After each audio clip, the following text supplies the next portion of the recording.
Luar biasa, Pak Prabowo telah kembali mengguncang satu dunia. Iya, karena baru saja Pak Prabowo telah kembali membuktikan ucapannya, yaitu tidak takut atas ancaman dari manapun. Selalu mengajak saudara-saudaraku sebangsa dan setanah air untuk menjadi bangsa yang berani, bangsa yang tidak takut tantangan, bangsa yang tidak takut rintangan, bangsa yang tidak takut ancaman, bangsa yang tidak takut ancaman.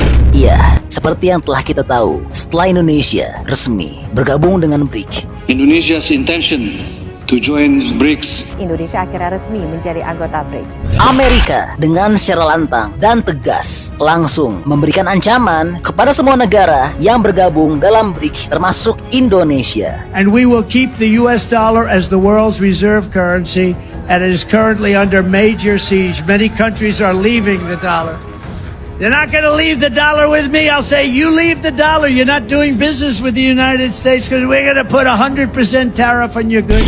Dan yang tidak disangka-sangka, ternyata negara kita sama sekali tidak gentar atas ancaman dari negara adidaya tersebut. Jangankan mundur, bahkan negara kita sama sekali tidak tergertak. Iya, karena buah dari ancaman Amerika tersebut, Presiden Rusia Putin langsung menunjukkan komitmennya sebagai negara sahabat Indonesia yang akan terus membantu, melindungi, dan maju bersama-sama dengan Indonesia. Iya, karena Rusia telah resmi akan mengirimkan 2 armada kapal perangnya yang sangat hebat ke Indonesia. Pemerintah Rusia akan segera mengirimkan 2 armada kapal perangnya ke Surabaya, Indonesia pada November mendatang. Hal ini disampaikan Duta Besar Rusia untuk Indonesia, Sergei Toshenov, di kediamannya di Jakarta pada Senin 28 Oktober 2024. Wah, luar biasa ya. Dan tentu langkah dari Pak Prabowo dan Putin ini telah mengguncang dunia, karena keduanya, baik Indonesia dan juga Rusia, akan melakukan hal besar yang pertama dalam sejarah Indonesia, yaitu akan melakukan latihan perang dengan skala besar. Pergerakan ini dilakukan untuk mengikuti latihan Angkatan Laut kedua negara yang pertama kalinya dalam sejarah dan akan dinamai Oruda 2024. Penamaan latihan tersebut berasal dari gabungan 2 kata, yakni Oruda yang berarti elang dalam bahasa Rusia dan Garuda dalam bahasa Indonesia. Menurut Toshenov, latihan yang akan dilakukan di wilayah Laut Jawa ini merupakan langkah penting dalam kerjasama militer bilateral dengan Indonesia. Wow, luar biasa ya. Nampaknya Pak Prabowo tidak main-main untuk mempersiapkan negara kita menjadi negara yang kuat, disegani, ditakuti, dan tidak mudah untuk ditindas oleh negara lain. Terlebih lagi, sebelumnya juga Pak Prabowo sempat dicecar oleh Eropa. Namun, jawaban tegas telah keluar dari mulut Pak Prabowo yang seakan ucapannya mensiratkan bahwa Eropa jangan main-main dan ikut campur atas semua kebijakan negara kita Indonesia. Please, our European friends, please do not think in terms of 5 or 10 years. Think in terms of 50 years. We in Asia, we have our share of conflict, of war. Maybe more. Ask our Vietnamese friends, our Vietnamese brothers. Ask our Cambodian brothers. Ask them how many times they have been invaded. Ask our Vietnamese friends how many times we have been invaded. Ask Indonesians how many times we have been invaded. We know war. Wah, luar biasa ya. Tentunya peristiwa ini akan bikin hubungan Indonesia dan Rusia makin erat. Oke, kita balik lagi bicara mengenai latihan perang gabungan besar antara Indonesia dan Rusia yang merupakan pertama kali serta akan jadi sejarah bagi Indonesia. Ya, perlu kami sampaikan, Indonesia dan Rusia akan menggelar latihan angkatan laut gabungan yang merupakan pertama bagi kedua negara pada bulan depan.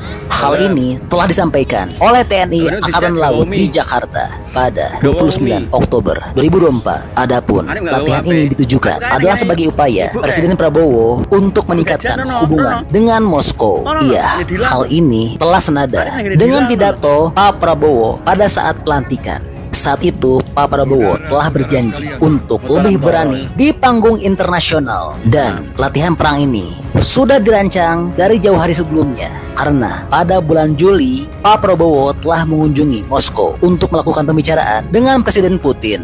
Pihak TNI Angkatan Laut telah menyebutkan latihan ini akan berlangsung dari tanggal 4 hingga 8 November di Laut Jawa dekat Pangkalan Angkatan Laut di Surabaya. Ini merupakan tonggak sejarah latihan bilateral antara TNI AL dan Angkatan Laut Rusia. Kata TNI Angkatan Laut, Rusia telah disebutkan akan mengirimkan 3 kapal perang kelas korvet, 1 kapal tanker menengah, 1 helikopter militer, dan 1 kapal tunda. Duta Besar Rusia untuk Indonesia, yaitu Sergei Tolkenov, telah membenarkan adanya latihan tersebut dan ia telah mengatakan latihan ini untuk meningkatkan kemampuan. Ini hanya untuk meningkatkan kemampuan dan potensi kedua armada kami.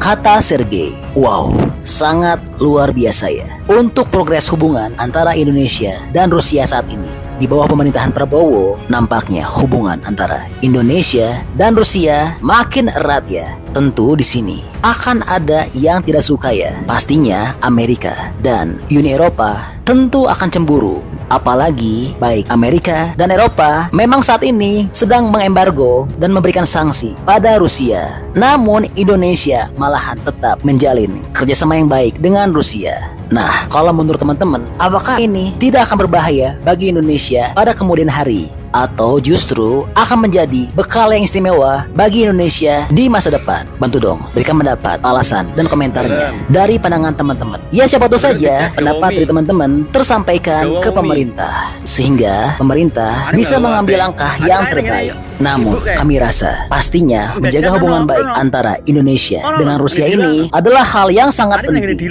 Mengingat saat ini kondisi dunia sedang kacau dan tidak menentu. Perang Dunia Ketiga dapat meletus kapan saja. Dan menyambung pada pernyataan Pak Prabowo yang menyatakan bahwa kita harus selalu siap karena negara kita telah berkali-kali mengalami sejarah kelam sebagai bangsa yang diinvasi. Dengan itu, Pak Prabowo juga telah menyatakan dan melempar pertanyaan kepada publik untuk menjadikan wacana wajib militer bagi seluruh bangsa Indonesia. Nah loh, gimana nih? Sekali lagi, kami ingin menanya pendapat teman-teman mengenai wacana wajib militer ini. Kalau teman-teman, apakah setuju atau enggak? Kami mohon untuk komentar beserta alasannya ya. Iya, jadi ini info update antara hubungan Indonesia dan Rusia yang makin erat dan terlihat makin saling melindungi dan akan makin bekerja sama dengan baik dalam berbagai bidang. Nah, kalau menurut teman-teman bagaimana nih pendapatnya? Untuk update terbaru ini, bantu dong berikan pendapatnya di kolom komentar ya. Oke, jadi itulah info update untuk Indonesia Rusia.